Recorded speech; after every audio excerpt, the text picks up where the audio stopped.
Law Talk with Nick Maruchak, thanks to MKI Legal, your trusted employment and family lawyers. I fought the law and the law won. I fought the law and the law won. Yes, you might be fighting the law yourself right now, but if you want to win with the law, give us a call, 1338 882. Perth Today's lawyer, Nick Maruchak. G'day, mate. How are you? Hello, Russell. I'm great. What's been going on? Not much, just working hard. Out there in the law? Yep, working hard every day. Did you get a break over Chrissy? A little bit, yes. I didn't go anywhere, stayed here in Perth, but I did do a little bit of work while the office was closed for 2 weeks, so it's nice to catch up. Your office does close down, because a lot of lawyers do disappear for a couple of weeks over that Christmas, January period. Yep. But like a lot of builders are still away. They have about 5-week break. Yeah, it's probably quieter during January, but yeah, we always, for 2 weeks a year, we always close it during the Christmas break, and a lot of law firms do that, so I think it's a good way to just force everyone to have a break and switch off. Okay, so if you need an opinion on something, we can only give you some advice. I can't give you any. I'm not a lawyer, but Nick is, and he's right here to help you. 1338 882. Give us a call now. Now, mate, what is happening in the world of law that we all need to know about here in the community? So something interesting, Sportsbet has been sued by Maurice Blackburn. They've started a class action. And I found this interesting because we have legislation that's Australia-wide that basically regulates online gambling. So Sportsbet's covered that because they've got the app. And there's a law that says after a sporting event has started, you can't place an online bet. You can only place a bet after a sporting event started if you do it over the phone or you do it in person. So what Sportsbet have done is they have this fast code service. Now, I haven't used it, but the way I understand it works is that you get on your app, after the footy has started or the sporting event, you get a quick code, and then you can give them a call to finalise your bet on the phone. So what Maurice Blackburn is alleging is that Sportsbet's trying to get around these laws that prevent live betting. And what they're going after the company, doing a class action, and if they win, they're trying to recover everyone who's lost a bet on this fast code service for the last 6 years. Wow, that'll be some people. So if you're out there right now and you used to place bets through one of these online operators, it might not. Is it just Sportsbet that they're going for? At the moment, it's Sportsbet. Yeah, okay. but these gambling laws, like it's called the Interactive Gambling Act. Yep. It was passed to kind of regulate online gambling, and it prevents people, online casinos, all this kind of stuff. Yeah, these laws are supposed to make it protect consumers, and so they apply to anyone who does online gambling on an app. These laws don't cover like in person and the TAB and stuff. That's state system. Now, full disclosure here to the audience. Look, most of them know already that I'm an actual licensed bookmaker. I actually field at live events, but they're at the racetrack, so I don't bet on sport. But we have to. We have a lot of regulations about what we can and can't do. Yep. And the penalties are enormous. The penalties themselves, if someone is found guilty, is enormous. But a class action would mean that there would be a group of punters that may be feeling they've lost money when they shouldn't have lost money, and they can join together but under the guise of Maurice Blackburn and then go and take on one of these corporate giants. That's right. And I think class actions are great because if you just join the class action, you don't have any risk. Win or lose, no risk is to you. The person that does take the risk is the person that's the head plaintiff. And usually these big law firms, what they do is they usually cover the cost of if the head plaintiff wins. So there's a representative that represents the entire class. They're the ones that have the risk if they win or lose, but usually you have litigation funders coming in and supporting them. So if you just join the class action, you could get some money one day, and there's no risk to you. So we have an opt-in, opt-out system. So everyone in that class is automatically covered unless they expressly opt out. But usually with these kind of class actions, you want to let your details so you can be contacted to maybe one day get a payday. There you go. We're talking Law Talk with Nick Maruchak, and you can give us a call now, 1338 882. Mate, with these laws, and they are very, very strict, the government is trying to say we've got an epidemic of young people betting on sport. That is the basis of their concern, and they believe that the government and the opposition both believe, anyone of political persuasion believes that we've got an epidemic coming our way in regard to sports betting. Now, anyone that's out there in the audience, if you've gone to an AFL football match, I can assure you at quarter time, at half time, at three-quarter time, when the young people stand up to have their break, watch them go for their phone. They all go for their phone, they all compare notes, and they're showing each other their phone. I'm telling you what's going on there. If you're unaware of it, it's called multi-betting, and they're having multi, so they're trying to say player X will kick 2 goals, player C will have 45 kicks. And they add them all up, and then each quarter they pull out their phone and they see how they're going. Now, if it's not at epidemic stages already, I'll be surprised, because the incredible numbers that do it, Nick, it's astounding. Next time you go to a sports game, watch it. As soon as there's a break in play, they're not going to their phone to check their messages from their mates. Watch them. They're sharing their notes. They're going, look at this. That's what I've got. It's incredible. Absolutely incredible. So this is a very important action that's going forward. 133 882. We're talking law. We're talking with Nick Marachak. And joining us on the line now is Mo in Duncraig. G'day, Mo. Good morning, Rusty and Nick. My question is to Nick. I need to do a will, and also the problem I've got is I've got no one here in this country or overseas. It's a law firm will look after all my affair, including become my executor and do my will.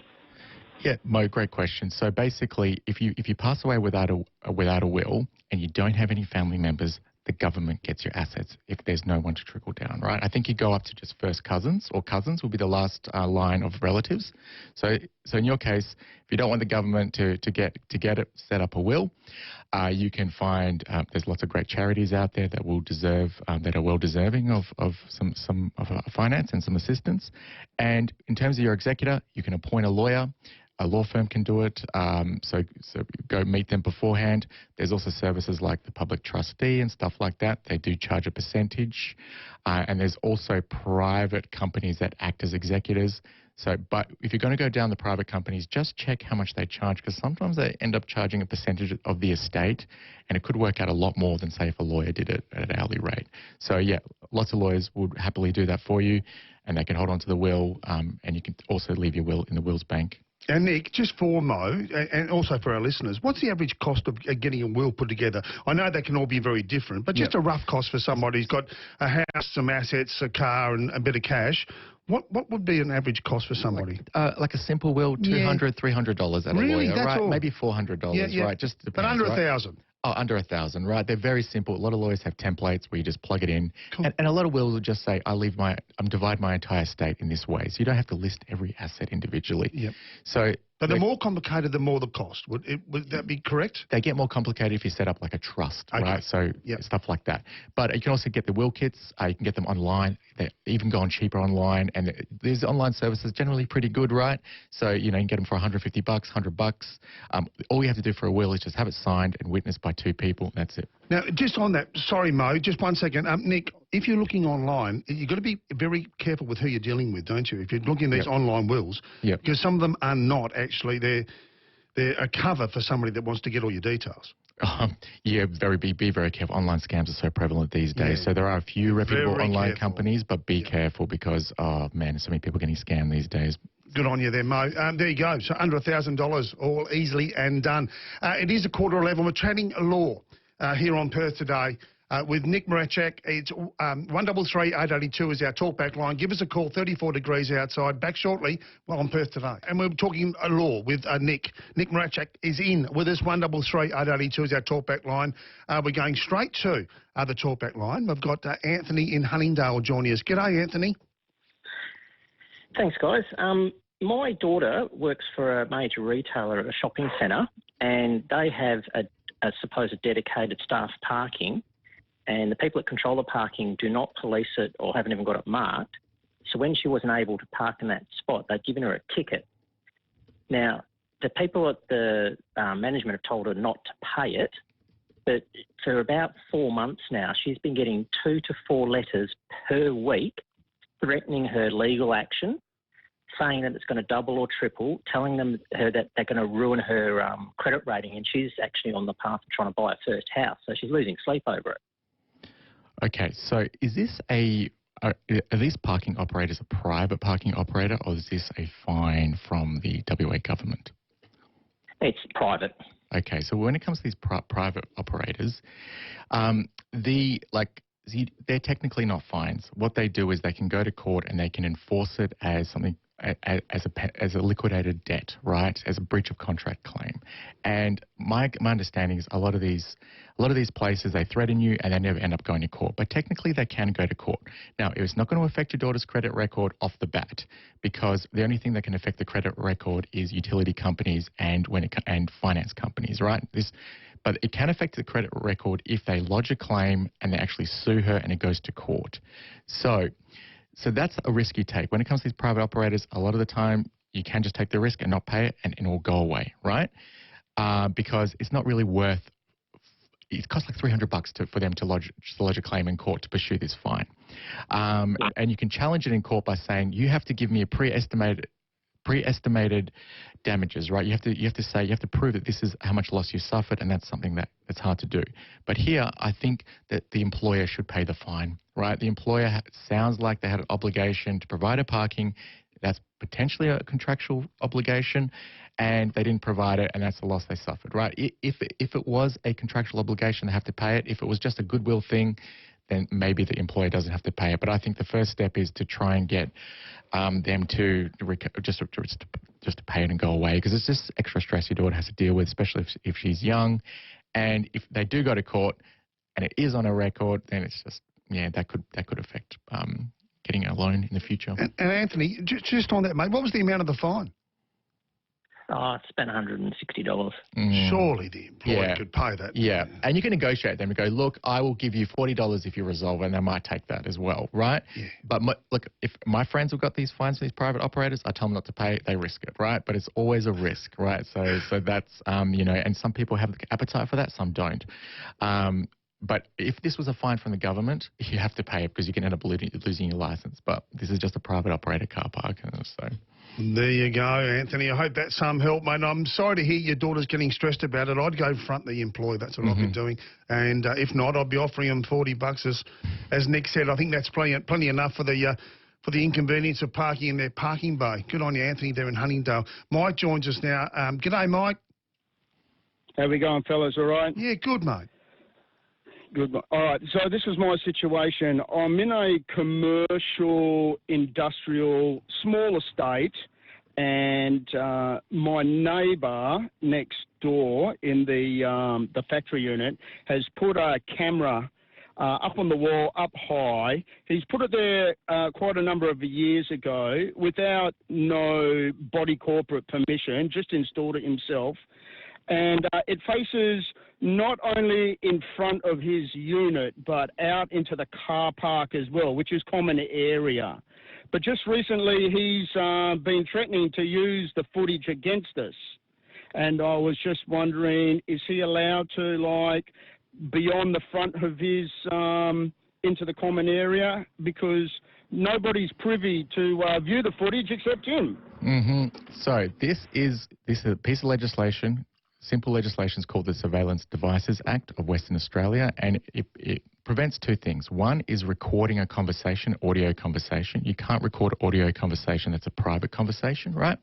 And there's another part where it prevents recording optical surveillance devices like cameras, right? So first question is, does this have sound or not? So you can't use an optical surveillance device to record a private activity.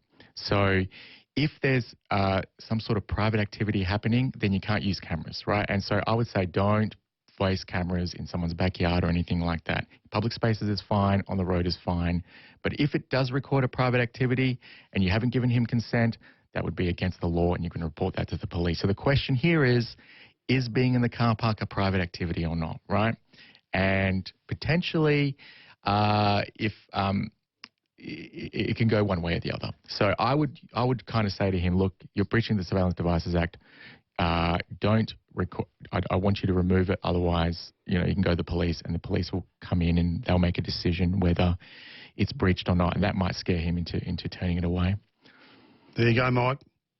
I hope that helps. There you go. All right. Yeah. I'm sorry to all the other callers there, Kyle, Margaret.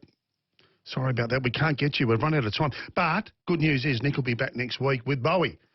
This time next week to do more of your law talk, and you can give us a call anytime, 133 882. Nick, it's been wonderful having you in. Can I just say, you've got a very calming voice. I think if I was ever in trouble, I'd probably ring you because you're very calming and you're very sensitive about the answers you give. I think it's good advice. Thank you so much, Russell. Good on you, Nick. Nick Murchak there, and he will be back with Law Talk again next week. You're on Perth today. We're 4 minutes away from 11.